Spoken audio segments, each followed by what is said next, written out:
विश्व विश्व का क्रंदन भुला देगी मधुर की मधुर गुनगुन से। क्या डुबा देंगे तुझे या फूल के दल के ओम गीले से। तू ना अपनी इच्छाओं को अपने लिए कारा बना, जाग तुझको दूर जाना है। वे मुस्कुराते फूल नहीं जिनको आता मुरझाना है, वे तारों के दीप नहीं जिनको भाता है बुझाना। जी हाँ साथियों, आइएगा पढ़ाई का संगम यूट्यूब चैनल पर आप सभी साथियों का हार्दिक अभिनंदन करते हैं। महादेवी वर्मा की इन काव्य पंक्तियों से मैं आपको आह्वान करता हूँ। हमारा जो आपका संवाद चल रहा है लगातार कई दिनों से, हम पहुँच गए हैं अंतिम पड़ाव पे। व्यंजन के भेद हो गए थे। अब व्यंजन के भेदों को मैं आप वो सिस्टम बताने जा रहा हूँ जो आपको किसी स्थान के आधार पर व्यंजन के बंटवारे किए जाते हैं।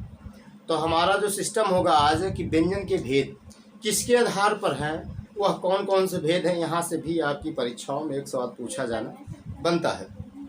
तो हमारा पहला बंटवारा क्या है कि प्राण तत्व के आधार पर, प्राण तत्व के आधार पर व्यंजन के भेद, व्यंजन के भेद। यह भी टॉपिक बड़ा ही महत्वपूर्ण है साथियों कि प्राण तत्व के आधार पर व्यंजन के कितने भेद बताए गए।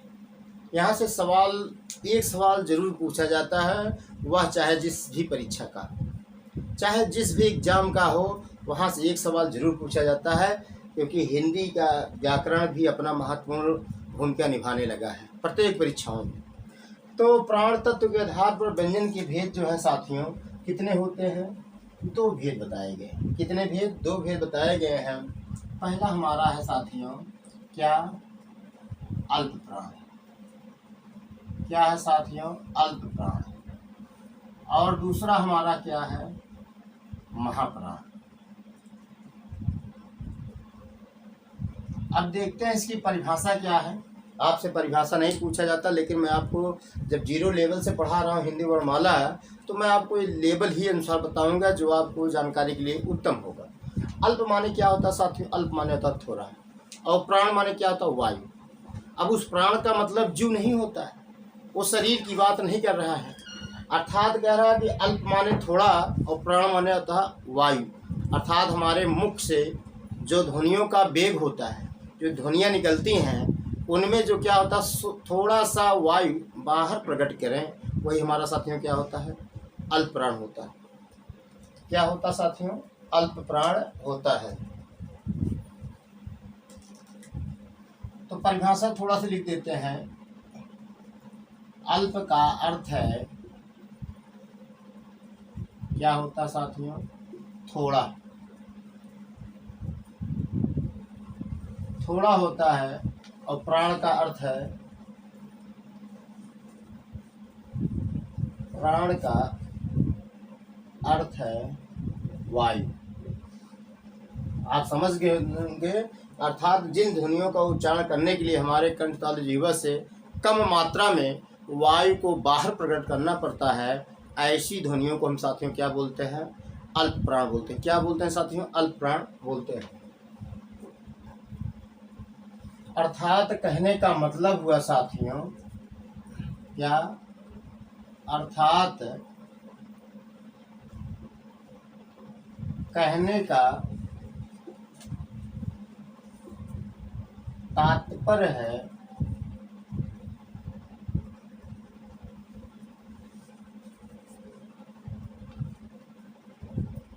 जिन ध्वनियों को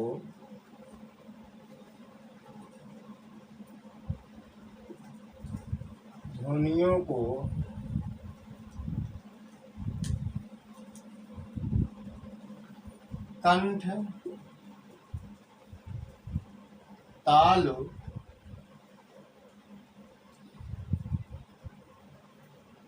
आदि को मुख के माध्यम से थोड़ा सा वायु प्रकट करना पड़े,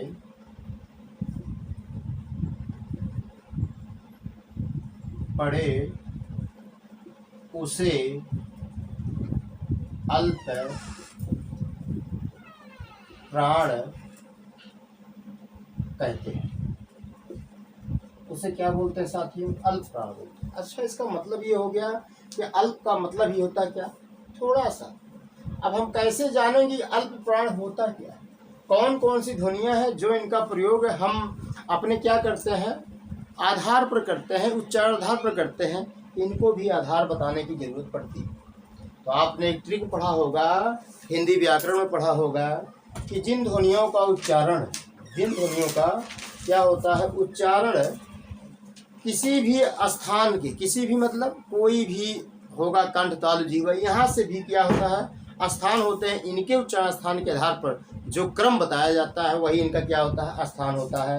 तो प्रत्येक व्यंजन का क्या होता है, प्रत्येक स्पर्श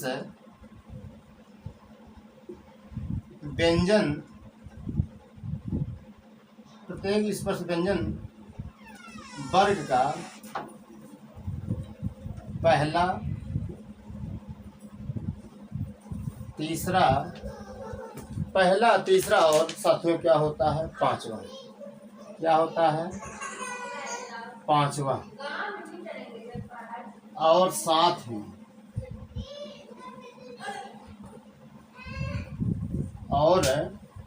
में अंतस्थ ध्वनियाँ क्या होती हैं, अंतस्थ ध्वनि। अंतस्थ ध्वनि मतलब या, रा, ला, वा, यही चार ध्वनियाँ, या, रा, ला, वा, ये अंतस्थ ध्वनियाँ हैं। साथ में और क्या, तथा सभी 11 स्वर क्या होते हैं, 11 स्वर। ये सब साथियों क्या है, ये इसका क्या है अल्प प्राण है। मतलब इनकी ध्वनियों को उच्चारण करने के लिए हमारे मुख से, कंठ तालु जीवा से कम मात्रा में वायु को प्रकट करना पड़ता है, इसलिए इन्हें क्या बोलते हैं अल्प प्राण। इसका ट्रिक देख लीजिए क्या है, इसका सूत्र है याद करने का। इसका सूत्र क्या कहता है साथियों, 135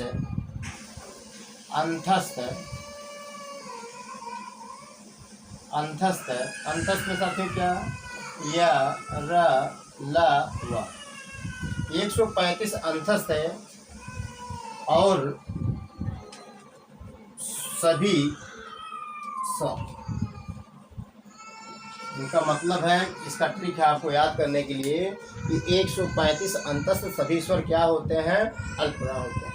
अर्थात इनकी ध्वनियों को उच्चारण करने के लिए हमारे कंठ तालु जिह्वा को कम समय में, कम मात्रा में वायु को बड़े आसानी के साथ बाहर प्रकट किया जाता है। बात आपको यहाँ तक समझ में आ गई होगी कि अल्पप्राण क्या है, कैसे है, इनका प्रयोग हम क्यों करते हैं साथियों, ये भी हमने जान लिया। इसी क्रम में हम चलते हैं साथियों। अगला जो हमारा भेद है, अगला भेद क्या है, महाप्राण। क्या है साथियों, महाप्राण क्या है, इसको हम कैसे जानेंगे कि महाप्राण है। दूसरा जो भेद है साथियों वो क्या है, महाप्राण। अब देखिएगा, महा का अर्थ क्या होता है, महा का अर्थ होता है, महा का अर्थ है ज्यादा। क्या है साथियों, ज्यादा। और प्राण का अर्थ होता है वायु। अर्थात कहने का मतलब है, अर्थात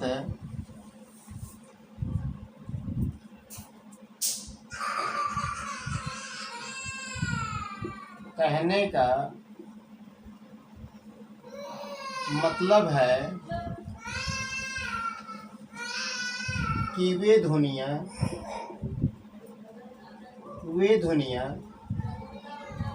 जिनका उच्चारण करने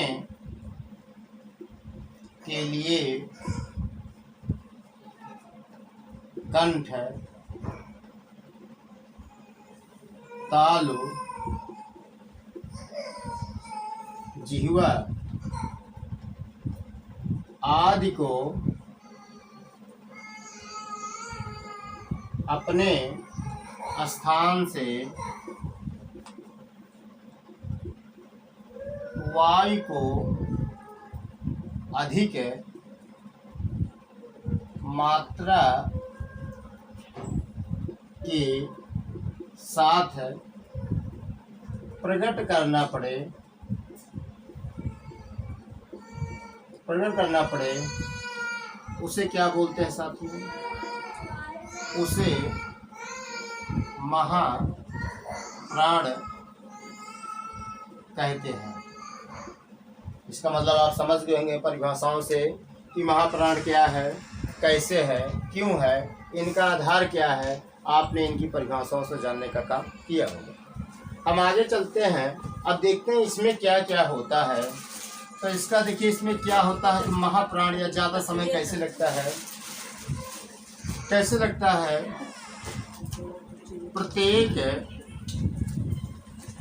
स्पर्श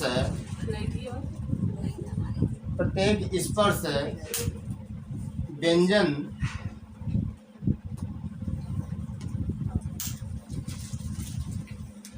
वर्ग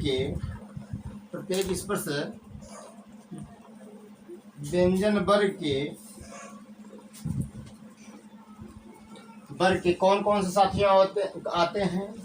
दूसरा होगा और चौथा।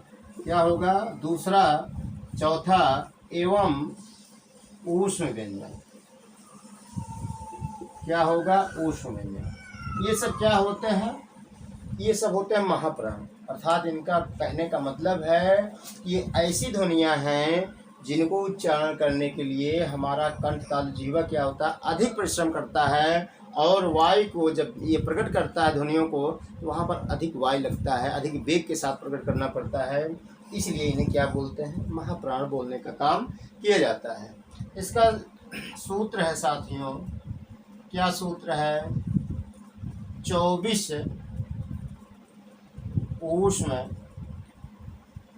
व्यंजनः महाप्राण। अर्थात 24 ऊष्म मतलब हो गया प्रत्येक व्यंजन वर्ग का दूसरा, चौथा, साथ में ऊष्म व्यंजन श का प्रयोग किसमें किया जाता है? महाप्राण के भेद में किया जाता है। तो आपसे अगर सवाल पूछा जाए कि प्राण तत्व के आधार पर व्यंजन के कितने भेद होते हैं, तो प्राण तत्व के आधार पर व्यंजन के 2 भेद होते हैं, अल्प प्राण और महाप्राण। अल्प प्राण की परिभाषा आपको बताया हूँ, ट्रिक भी बताया हूँ। उसी क्रम में इसका दूसरा भाग क्या था? महाप्राण। महाप्राण की भी परिभाषा आपको बताया गया है, आपको दिखाई भी पड़ रहा होगा, इनका सूत्र भी बताने का काम किया गया है। आज बस इतना ही। कल आपके सामने अगला भेद होगा कि व्यंजन का दूसरा भेद कैसे किया जाता है, घोष तत्व के आधार पर हम कैसे करते हैं। इसके लिए कल हम अगली वीडियो में आपसे मुलाकात करते हैं। धन्यवाद।